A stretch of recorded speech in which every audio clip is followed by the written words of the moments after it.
button. You'll turn that on just when you're talking. Turn it off when you're not, just because, you'll be fine. I'm on. Yeah, you're on all the time. Okay. But if I better be very good there's a at that. little bit of feedback, and so if you're not talking, turn your mic off except for Lisa, who's running the meeting.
Russ? Joel, are you there?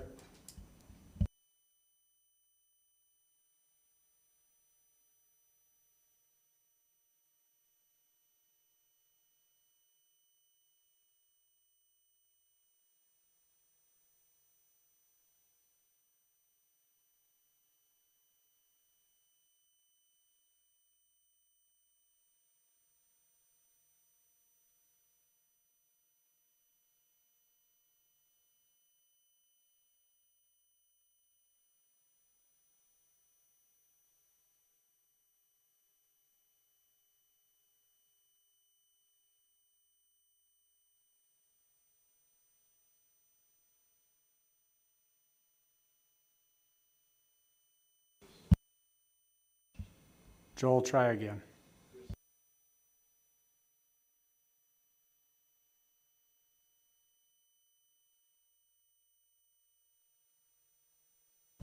Can you hear us?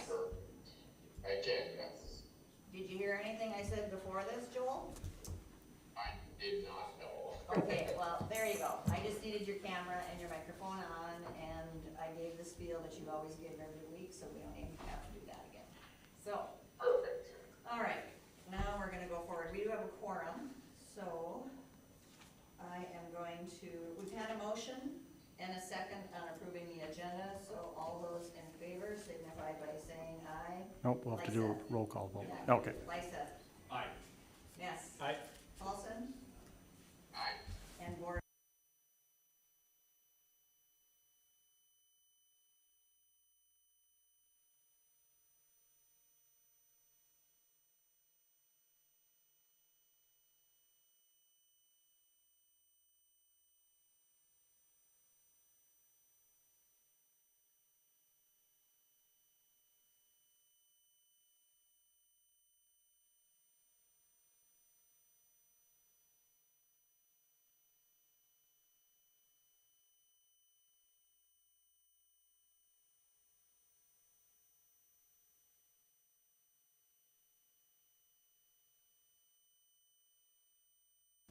Nothing this evening. Okay.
On that front. No, that's pretty much accurate. I know there was a couple takeaways from there, so we're working on that as well too. Yeah.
Okay, hearing none, we'll move on to the general manager's report. Travis? Sure.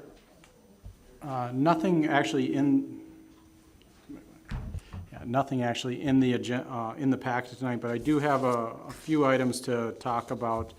At the last commission meeting, we approved the 2025 lead service line.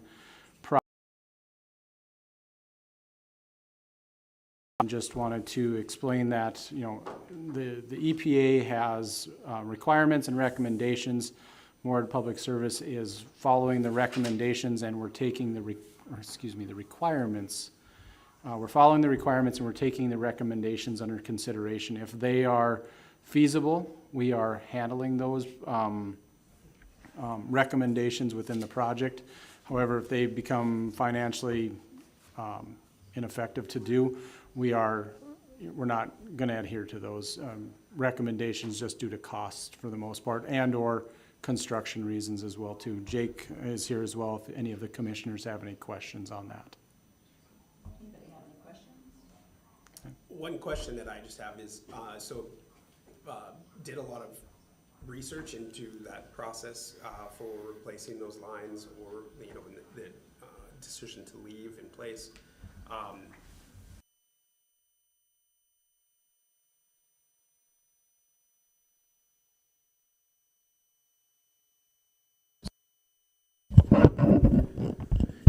Have we checked with anything to substantiate legally that process to make sure that it really is in lines with EPA and we're not liable for anything that could possibly arise down the road, is my thing. So I know we have very competent people that can make those decisions, but basically just have we backed it up, checked with something to back us up legally that says that this process that we're following with that is in line and has been verified.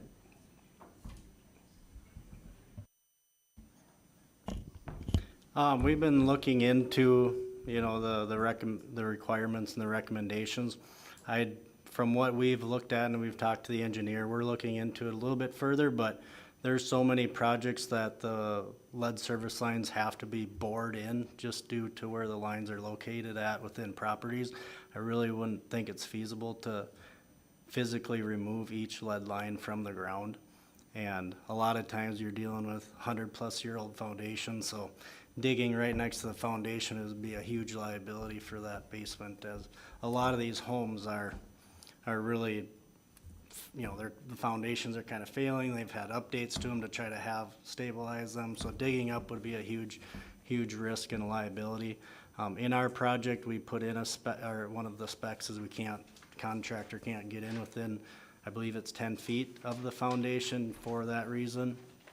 Even discussing with contractors, they wouldn't want to dig that close as well, because then a customer has issues getting closer to the foundation, and now they're having foundation problems. And but we'll look into that to make sure that there's no legal, but everything that we've seen, that there's no physically removal process. I think when you hear about removing lead lines, it's removing the lead from drinking water by replacing it, but we can definitely follow up on that to make sure, and run by Attorney Bolger as well. So.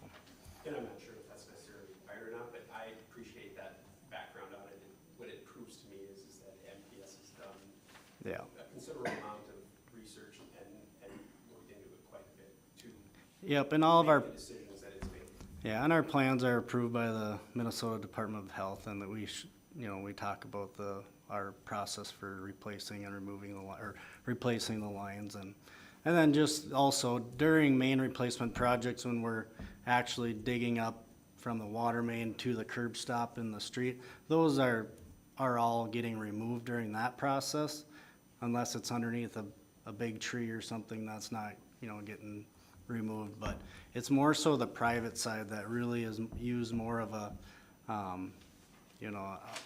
boring or a bursting through the ground to replace it, and you're not physically digging up the ground to remove the line, so. Perfect. I appreciate that. Thank you. All right, any other questions? Anything else, Travis? Yeah, I got 3 more things. I'm gonna have Mark Pritchard. He's gonna speak to an update we got last week, Wednesday, from Minnesota DOT. This is about a 3-year process on trying to figure out how to avoid some of our trucking costs for land applying our lime byproduct in the Wadena area. And so I'll let Mark give the update on that. We got some good news. Yeah, sounds good. Thank you, Travis. This is Mark Pritchard, Water Plant Manager. As Travis had stated, midweek last week, we had received some really beneficial news from Minnesota DOT's research laboratory. Going back to even 2016 and prior, MPS has been looking very hard at long-term sustainable uses for this byproduct material. Up until the mid-2010s, we have been using on-site storage ponds as kind of an indefinite beneficial use, but there's really not a great market for this material. So we had reached out during the construction phase for our new dewatering facility. We reached out to Minnesota DOT research staff and asked them, have you guys ever looked at this before? We see in other parts of the country, there's research coming out showing that this is a viable option. And it helps keep costs down for utilities, it helps keep costs down for DOT roadway projects, and is there something there that we can chase? And it turned into a 2.5-year, 3-year research study that involved Michigan State University's Geotechnical Laboratory as well as Texas A&M University. And we just got our information last Wednesday afternoon that yes, proof of concept is there. So now it's really the question of what type of percentage mix do you add into more conventional materials, and then what does that mean at scale for Minnesota DOT? So the Minnesota DOT staff are already jumping 3, 4, 5 steps ahead, asking what's my percent going to be, so that they can already start investigating specification rewrites on their side. So it's very encouraging for us. For a little context, we spend about $900,000 a year annually on trucking costs. This would be a way to significantly reduce that. So it's a good first big hurdle that we had to overcome, and now it's just a matter of finding those fine details. I have a question for you. So not only on the savings of trucking, but is there any revenue stream? Would they pay for the lime, or is it just us getting rid of it and that's what our benefit is? Good question. There's the potential, yes. I think that in an effort to get the use started, it would be more strategic to give it away for free, essentially, to make it less expensive than an alternate, more established base material or fill material or whatever they're using it in substitution of. So I think that would be much to our benefit, because then that way, if there is no cost for them to use, it's more likely to be incentivized for use. And then also we could make a deal for trucking costs to and from locations. The great thing is, during part of this research study, they took clay from Clay County and they mixed it in their research laboratory for durability testing based off local soil. So if this all works according to the plan, so to speak, we're able to use it in county. So that would mean that it wouldn't need to go 150 miles southeast for beneficial use. It could be in county. Does anyone else have any questions or comments? All right, thank you. All right, just wanted to give a shout out to our line crew. When we had the significant weather event in June, we had 5 or 6 guys going up there along with our electric operations manager. They spent the better part of 2 days getting Hillsborough back on. They had a majority of the town back on it started about 3:30 when we were up there in the morning. By 10:30 in the morning, all the feeders were back on, and then the crew spent the rest of the day getting temp power to the homes that had lost their services. They went back on Sunday and put everything up. So information we got from the staff up there is the last time an event like that came through. It took them 3 days just to get a contractor into town. So they were very happy with our support and helping out Hillsborough with that. So just want to give them a thanks. And then also last week, couple changes at the MRES, or Missouri River Energy Services, and Western Minnesota Municipal Power Agency. We had our strategic planning. Guy Swenson was a board member from Barnesville. He retired. His last meeting was in June. I was appointed secretary of the Western Min Board, and then I was also put onto the MRES board as well too. Previously, I just served on the Western Min Board. We have an automatic seat because Moorhead is one of the 4 largest customers of Western Min. So just wanted to give the commission an update on that as well too. Congratulations. Thank you. Just same job. I just have to sign more documents, it sounds like, so. And probably go to some bond rating stuff when those occur. Other than that, that's all I have for my general manager's report. Okay. I do have a question about the Hillsborough partnership. First of all, from the commission, I would also like to thank the employees for taking the time to do that. So in our agreement with them, do they just cover the costs of our employees? There isn't anything else, it's just they cover any costs that we have? Correct. Yep. So anytime our staff goes up there, so it's the way the agreement is set up, and I can probably backtrack a little bit from that. Initially, Missouri River Energy Services had their Barnesville crew going to Hillsborough to help out. They also have 2 or 3 other towns that they were also supporting. It was just too much. And so, because we're about 45 minutes closer, half hour closer, they asked us if we'd be willing to take that on. And last year, about this time, is when we signed an agreement with them. So we helped them with distribution maintenance, and we also helped them with outage restoration as well too. They do have staff in town, but again, they're too there's two guys, it's just a lot for two people to deal with. So they're very happy with us. And then any type of planning type stuff, Taylor or myself or Eric gets involved as well too, and they do cover those costs as well. So everything, you know, I think the bill was already sent for that to them to pay us. So I think it was about $33,000 for a couple days up there. That's So. awesome. Anybody else have any comments? Soon after that event happened, I had my tour with Travis across the facilities across the area, but we ran into some of the linemen who did the work. Yep.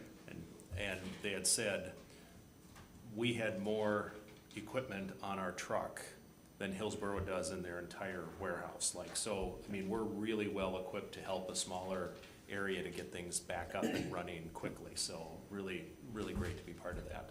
That's awesome. All right, moving on, we're gonna be at 8D, which is a report on our bonding capacity, and I believe we have Miss Christine Hogan, the Director of Baker Tilly Municipal Advisors, here online. Hello, Christine, can you hear us and see us? Hello. I can. Can you hear me okay? We can, so we'll just have you, Awesome. Travis, do you wanna introduce this? Yeah, Chris has been with us for 2 or 3 years now, Chris, since the person she replaced retired. Chris has been helped us through our last bond issuance a couple years ago, or would have been last year, January, February timeframe. We've asked, usually talk to Chris on a pretty normal basis, but overall, we provide him with our 10-year capital improvement plan. Chris is evaluating that, again, wanting to help educate the commission, bring them up to speed, since we've got a lot of new commissioners on here, so they understand that piece of it. And we talked a little bit about the DG Fuels, or maybe the casino coming in, and how that impact looks as well too. So Chris is really gonna hone in on the first, what our 10-year plan looks like, but there are some items we'll maybe discuss when it comes to DG Fuels. Go ahead, Chris. Well, thank you. Honored to be here tonight. And thank you, commissioners, for having me. And of course, Travis and Mark, I'll give a little introduction of myself. Like Travis said, I'm Chris Hogan from Baker Tilly. I'm a director there. I've actually worked at UC Springstead, Baker Tilly for 25 years, so I've been around for a long time. I have worked with the Moorhead Public Service and the city for several years. Much of that time was on the analytical side, and just the last 3-4 years more on the development or working directly with staff. So like Travis said, I've been working with Travis and Mark, and they've asked me to provide a high-level overview, looking at future financing, potential rating impacts of that, and then ultimately what does that mean for a potential large commercial industrial customer that may be coming on. So let me see if I can share my screen. This is probably the hardest thing for me to do tonight, so let's see. That's not what I want.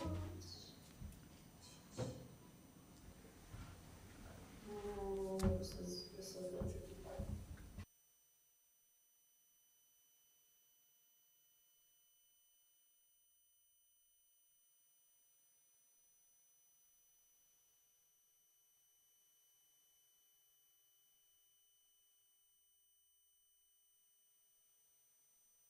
Oh, yes, okay.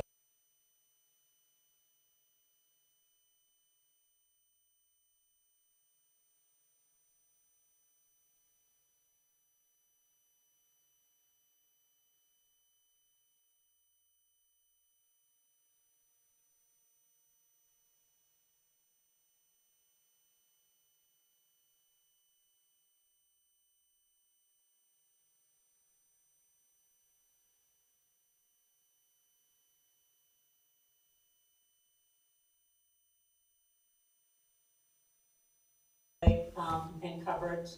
Talk a little bit about the bonding covenants, because that's important to issuing debt. And then I will wrap it up showing projected ratings, Moody's scorecard summary. So, and I'm happy to take questions as I go if that's easier, otherwise we can take questions at the end. So I just wanted to start with, the, the, um, the MPS did get a rating upgrade in 2023, I believe it was. So that credit rating, I always like to give a little bit of overview.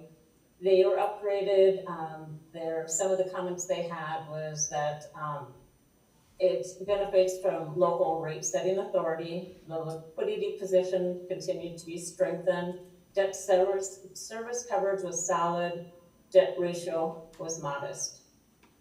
Additional comments in the report with strong customer base and service are in the city of Moorhead. Unlimited ability to rate set authority and regular increase and have competitive rates. The days cash were 4 times the 450 days cash, that's the positive. And then they always list factors that could lead to a downgrade would be materially reduced liquidity, so additional debt to levels below comparable rated peers, or significantly increased leverage beyond 2024 anticipated levels. And when we did the 2024 bond issue, there was projections at that time for future debt. So Moody's was aware that the utility was looking at having debt down the road. And I don't remember what level that was, but that was part of the rating. I have a question about that, Chris. Okay, yep. So you said that we went up to AA2 in 2023. Were we at AA3 before that, and for how long? Can you just kind of give us a little history of where we've been on that grade?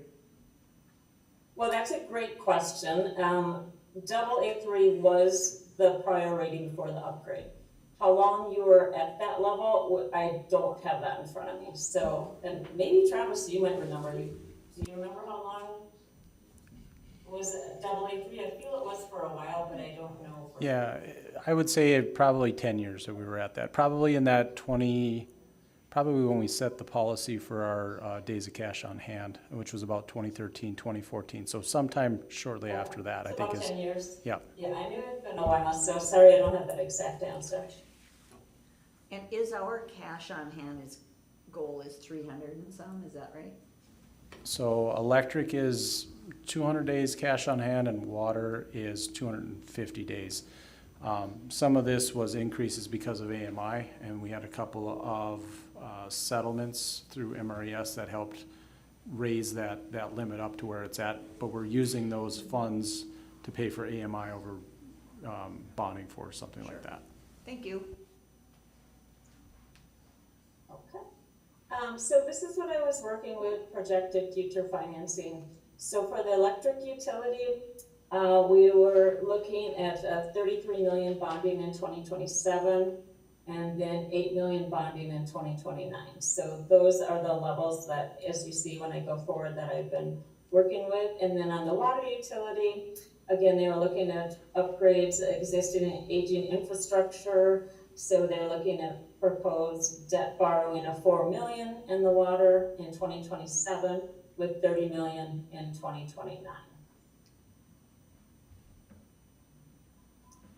This slide just shows what the utility currently has existing debt. So other than the 2024 issue that was done last year, there wasn't really a lot of debt that was getting paid down, and not a lot of outstanding debt on the water or on the electric side, and I call that parity debt, and I'll explain that. And then subordinate debt is the water debt, and again, those are mostly, 2 of them are PFA loans in 2014, 2016, and then there was a Geo Water Revenue Bond issue in 2020. So the total outstanding debt of the Moorhead Public Service right now, as of July 1st, is at almost 2 million.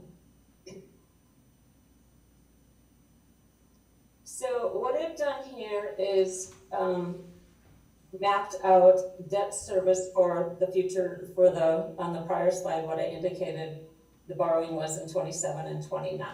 And so I put estimated debt service in here, which then at the bottom you can see what that results in a debt coverage and including parity and total debt. So I wanted to explain that parity debt is the electric debt. So that means that all debt payable from the electric utility has the same promise of revenue. And so all bondholders get the same promise to be paid from net revenues of the electric utility. The water bonding is also a general obligation pledge of the city. So it has the backstop of the general obligation. So in essence, it makes it more secure. They have the ability to levy taxes at any time. So generally, so they call it subordinate. It's not a promise of the net revenues of the utility, because they also have the promise of the general obligation pledge. So the water debt is considered subordinate debt. So much of what I'm going to talk about when you're looking at coverage relates only to the parity debt, and again, that parity debt is the electric debt. So when we look down below at the coverage, so first of all, if you see in 2028, this is when the new debt service comes in. So you can look at the proposed debt service. The parity debt there is the electric bond issue that would happen in 27, start paying debt service in 28. And then the next bond issue in 29 would start paying debt service in 30. So you can see that the debt service has gone up. Likewise with the subordinate debt, which is the water, they have proposing a smaller issuance in 27. Debt would come on in 28. And then their larger borrowing would happen in 29, impacting debt service starting in 2030. So that is what that looks like. When we go down below, what comes into play for a lot of things, bonding capacity, bonding ability, and rating is the coverage down here. So Moody's will look at both. They'll look at the parity debt coverage, which you can see how it goes, the coverage goes down as that debt comes on. And they also do look at the total debt coverage too. The total debt coverage would include both parity and subordinate, so electric and water. So you can see starting in 2030, when all four of those proposed bonds come on, we start to look at all coverage of 1.29. So one thing I do want to note, a couple things on here. The debt service, I've assumed 20 years for everything. So again, that debt service could be lower if you did a 30-year term or a 25-year term. And I just used the interest rate of 5% for everything for an estimate. The other thing to keep in mind here with coverage, it is based on 2023 financials. So it could look altogether different. I don't have the 2024, or obviously when you're going forward, it could look altogether different in 27. But this is right now a snapshot of where it is right now.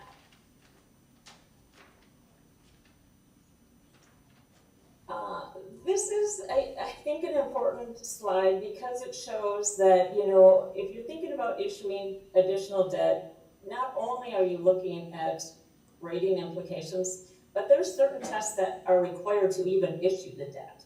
So these are covenants that apply to issuance of electric debt. So it has to meet certain coverage requirements. It has a rate covenant. As you can see, it has to be 1.25 times debt service. The 1.1% is for subordinate. So all parity debt has to have a net revenue coverage of 1.25 times to even issue debt. It requires, again, this is for parity debt, it requires that you fund a debt service reserve. That's additional security to the bondholders. And that's calculated, and that's a 3-part federal test. So that is part of the bonding, typically included in your bonding amount. And then another thing that's is really important in a test that needs to be met is called the additional bonds test. So even be able to statutorily, legally issue debt, you have to meet these requirements, and it's based on retrospective. So it's based on net revenues of the 2 prior years. So you do the net revenue calculation for the 2 prior years, and then those, both years have to be at least 1.25 times annual debt service on all electric bonds and 1 times on both electric and water. So I know it's a lot, but it's important to keep that in mind, that there are tests that have to be met before you can issue additional bonds. And then the other thing that's laid out is these again are the promises that are covenants in the legal documents, the funds that you set up. So these are just a snapshot of the funds. Important to note again is the reserve requirement that you need to fund a debt service reserve. So what I did here was I took and we put in the information that I just talked about, and we put it into Moody's. They have a scorecard. So there's 5 different things that are scored, and they have different weights of them. So there's the cost recovery framework, which is worth 25%. The willingness and ability to recover costs with sound financial metrics, that is 25%. Generation and power procurement risk exposure is 10%. Competitiveness is 10%. And the financial strength and liquidity is kind of what I've been focusing on tonight, is 30%. So as you can see, I'm showing it for year in 27, 28, and 30 to get an idea of what the additional borrowing that I've talked about tonight, what potential impact that could have right now at today's time with 2023 financials. So it shows that, right now, the way it stands, even with the issue of the 2027 bonds, you would maintain the AA2 rating, which is what the utility currently has. When the additional debt comes on, and this is based on a 3-year average, so the Moody's does it on a 3-year average.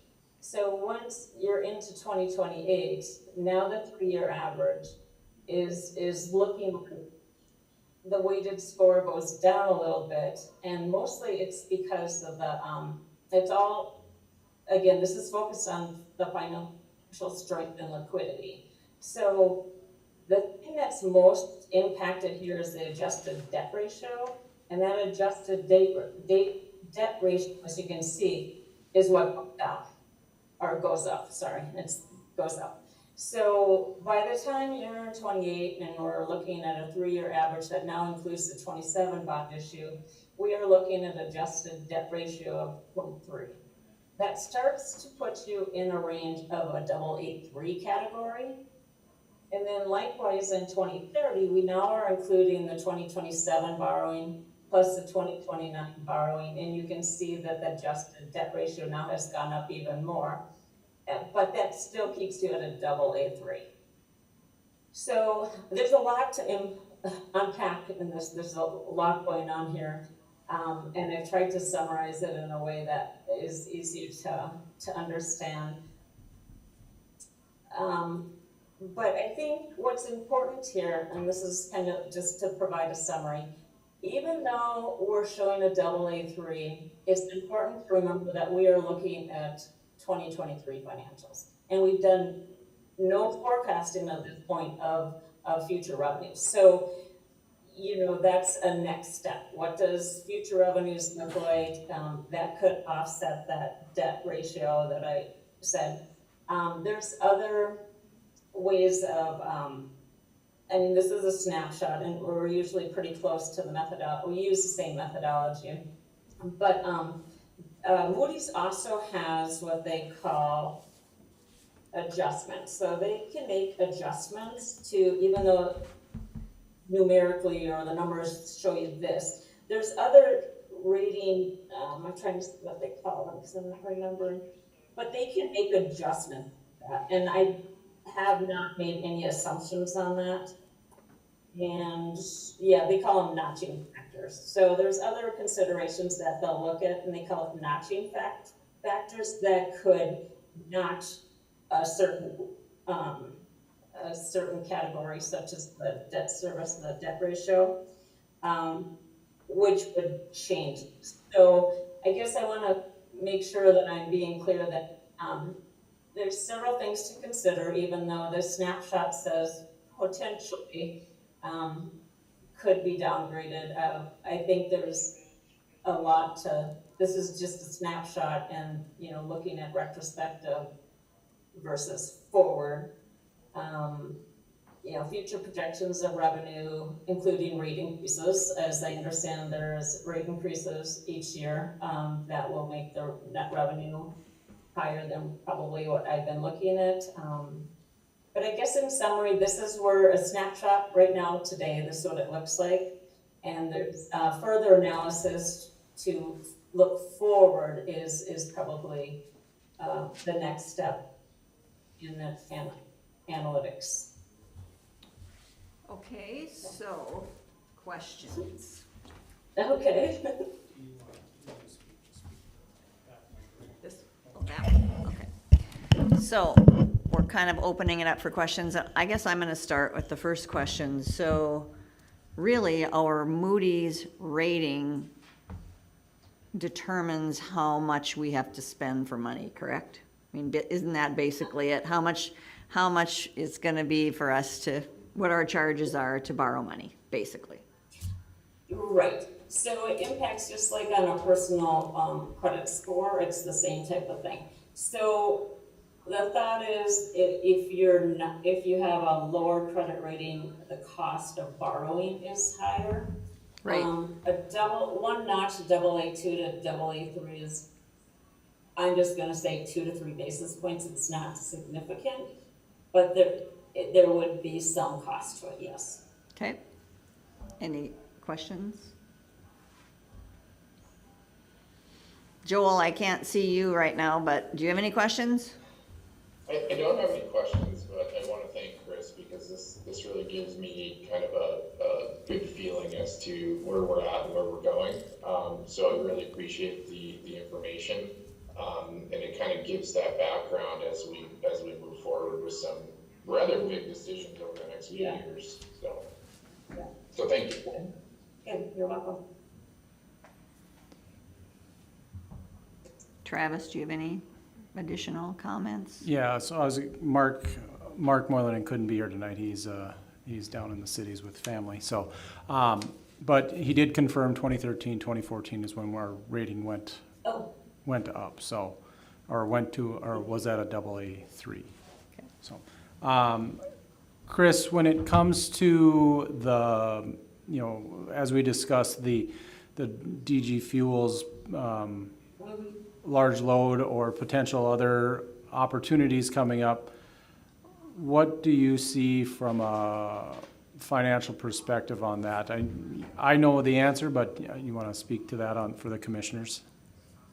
Well, I think, I was thinking about this a little bit more today. That's a significant addition potentially to Moorhead Public Services. I think at some degree, because that would be such a large customer, that it may change the way you're situated as far as it might be another way of looking at debt. So I think this is a really good conversation to start engaging your bond counsel with, because right now you're defined as your system is the water and electric and who they service. This would change, a big customer like that would change significantly, and your debt may be looked at different than it is now. That's just one thought, and I'm not sure I know the answer to that.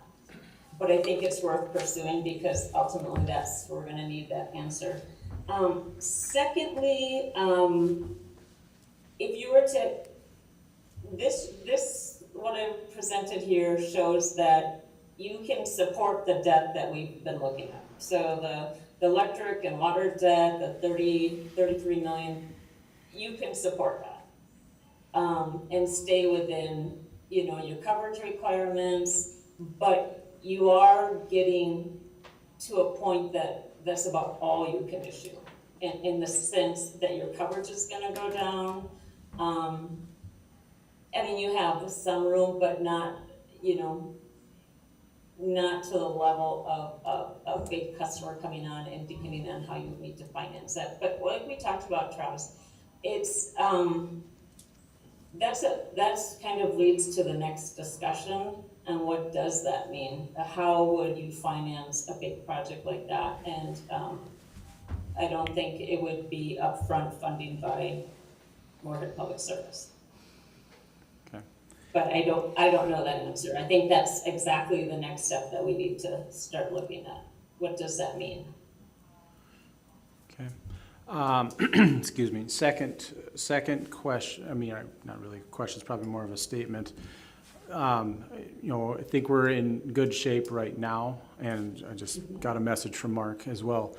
Good shape right now, however, we need to be diligent with costs and rates over the next few years, watching those to do that. And I'm sure there'll be some more conversations with Chris and Mark to look at that and see if there's something we need to do to make sure we're supported correctly as well. So Chris, I think you did a fantastic job, and I know Mark on the backside of things is always keeping a close eye on everything and making sure we're looking good. So it'll be an interesting budget season to talk through some of these things as well. Yeah, well, I think this is a helpful and a good first start looking forward. It seems like maybe an exciting project or for the utility in the city. So on the summary slide, you suggest additional analysis being beneficial. You know, I do kind of worry a little bit about looking at 2023 when we're, you know, 3/4 away almost through 2025. We've had additional customers, we've had rate increases. I think it would be nice to know the financial picture a little closer in time at some point. Yeah, I think when Mark and Chris Yeah. started this, I don't think that we had audited financials yet. So with those just being completed in May, late May, or the annual report in June, we can brush that off. But I think part of that would be as additional analysis as well too, or additional review, looking at that cost impacts from DG Fuels and how does that look, along with, you know, how is it gonna be structured within the regional transmission organizations, where we're getting that power from. All those things are gonna come into play as well too. And the impact of Anheuser-Busch leaving, Correct, that's not reflected in these numbers either. So, I mean, Correct. it's a little Data, foggy yeah. still, Yep. but it's Yeah, I great. mean, it's easy enough for me to update with, when I have the 2024 audit done, that's easy enough to take that and update with that. But when I say additional analysis, exactly, forecasting revenues going forward, including rate increases, that's gonna give us a better picture of where you might look in 2029. Yep. And we did our electric rate study a Example. couple of years ago. Mark and I have been talking about, you know, redoing that one. It's only been 3 years. Typically, we do those on a 5-year period, but with DG Fuels and other things maybe coming to fruition, we'll have to look at those. And we are currently working on a water rate study as well. So that's supposed to be coming, I think, in September to the commission. And so that will help too. So might want to pause that for a month or two until we can get that rate study back. I know Mark's had a draft, or a look at the draft on that, and overall what he kind of presented last November when Anheuser-Busch noted they were going to close their doors. It's very accurate, very close to exactly what we were predicting. So we're, with what Mark what Mark put together and looking at everything is pretty spot on from our perspective, and from MRES who did the rate study. Good. All right, anything else? Anybody else have any comments? Thank you so much, Chris, for the information. It was really great, and we look forward to, Okay. you know, additional information when it's available. Sounds good. Thanks for having me. All right, we're gonna move on to item number 12 on the agenda, which is the award of bid for construction phase of ozone generator and equipment. Commissioner Borgen, Yes. you want to accept the report? Oh, I didn't know that was an action item. I'm Yep. sorry about that. Okay, so I need a motion to accept the report of the financing and bond capacity projections. So moved, or second? All right, I have a motion and a second. All those in favor, and we will go by roll. Lyseth? Aye. Ness? Aye. Paulson? I, Oregon, yes. All right, thank you. If I miss something else, let me know. This is my first, rodeo on this deal. That's what we're here for. Okay, we're gonna go to number 12, which is awarding a bid for construction phase of ozone generator and equipment replacement project at the water treatment plant. Sure. So I'm gonna have Mark Pritchard speak to this. This is his project. Only some decent news regarding that.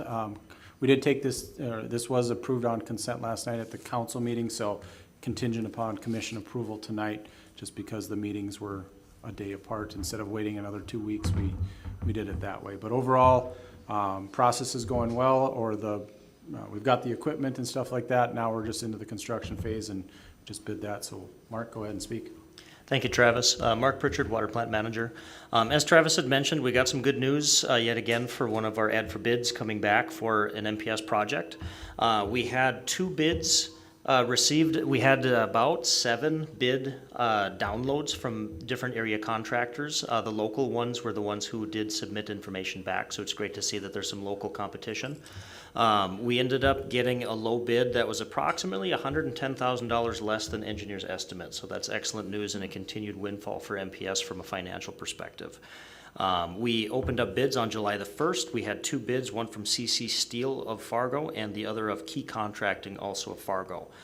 There was a little bit of a spread between the 2 bids, and we're anticipating that that's due to perceived risk of the project, because we did have some INC work for instrumentation and control programming to make sure that this new piece of information or new piece of equipment has the information protocols to go back and forth and communicate with our existing equipment properly.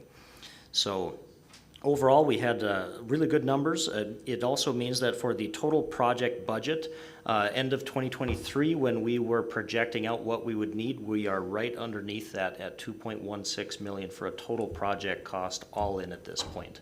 Total budget for the project is 2.25, so we're about 90 grand underneath our estimate from a couple Octobers ago, so that's also excellent news. Okay, any questions of Mark on this? When will construction start? Construction is anticipated to begin in probably October. We are going to make sure that the demolition of one of the ozone generators is complete and ready for the new units to show up and basically get plugged right into place and begin the installation process. So the first one is anticipated to be done by the end of February with all of the acceptance testing and on-site verifications done by that time, with the second one approximately in May next year. So we're at that point at last. Okay. Right, now- Mark, do you want to explain a little bit the process of why we're doing one and the other, not both at the same time? Yeah, thank you. So the reason why the prolonged construction phase is due to the fact that we can't shut off the disinfection for the plant as construction goes forward. We do, in theory, have the option to run chlorine as the primary disinfectant, but due to the very long time span since we ran that as a primary disinfectant protocol, it would be, I think, objectionable from a customer perspective. They wouldn't like the taste. It would be very pooly in the meantime. So we thought, let's do one at a time. Let's do them sequential, get one started up and done before we disassemble and replace the second. So that way the customer should see no net change in the aesthetic qualities of the drinking water. That's good. All right, thank you, Mark. I'm looking for a motion to award the bid. So moved. Second? We have a motion and a second. Any discussion?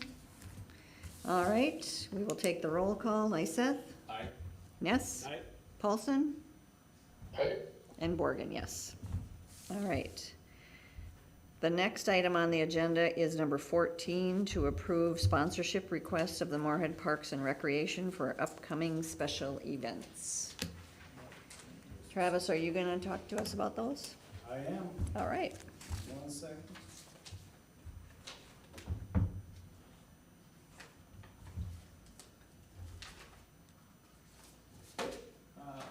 All right, so I think the last couple of years we've been, at least last year for sure, been able to sponsor more Parks and Rec special events. After reviewing what we did last year and looking at it again this year, Basically, we're gonna do the same, I think the same events as we did last year.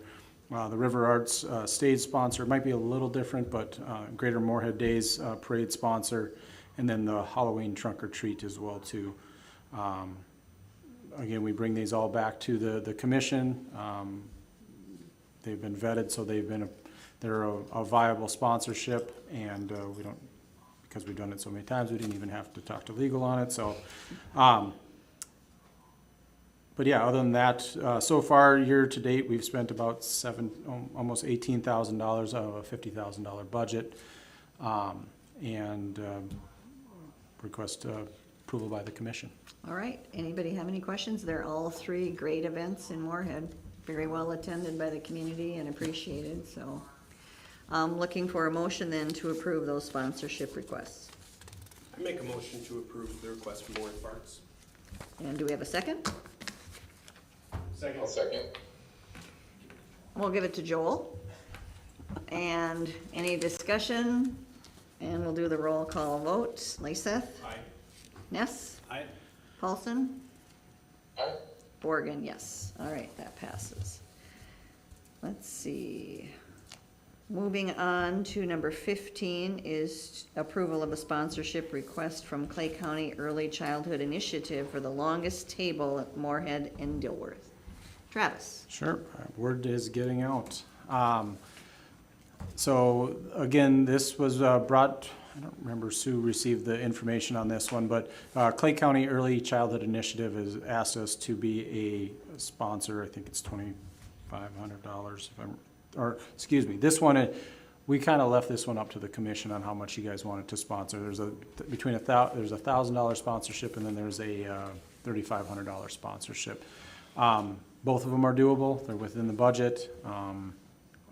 No issues there. This is a new one for us. We did go through and make sure everything was legal to sponsor this one as well too. So overall, it's a good opportunity. It's the longest table. They basically have it outside for the most part, unless the weather's bad, and just keep putting tables together. For the most part, we're sponsoring the food for the event, and then there's other things that go on to support that Clay County Early Childhood Initiative as well too. So good opportunity. I'll leave it up to the commission on whether it's $1,000 or $3,500.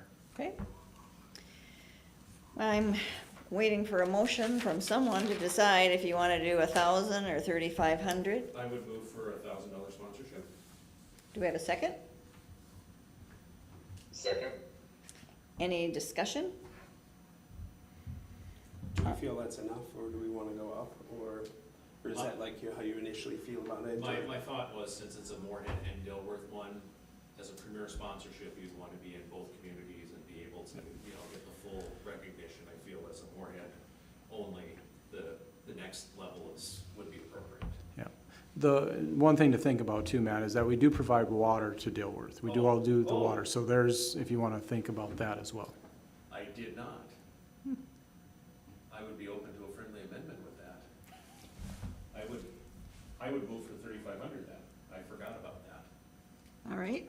Did we have a second or did we not have a second? I can't We remember. did. Yeah. We did. Yeah, I'll second the amended motion. All right, we have an amended motion and a second. Any other discussion? All those in favor, we will do roll call. Lyseth? Aye. Ness? Aye. Paulson? Aye. And Borgen, yes, so that motion passes. Now we're moving on to number 16 on the agenda, to approve the marketing opportunity with Fargo Moorhead West Fargo Chamber of Commerce for the Midwest Energy Summit. And I will speak to this one as well. Been working on this one for a couple years. It's been hard to get somebody from the chamber to have a conversation on trying to be a sponsor. I've attended either virtually or in person the last couple of years.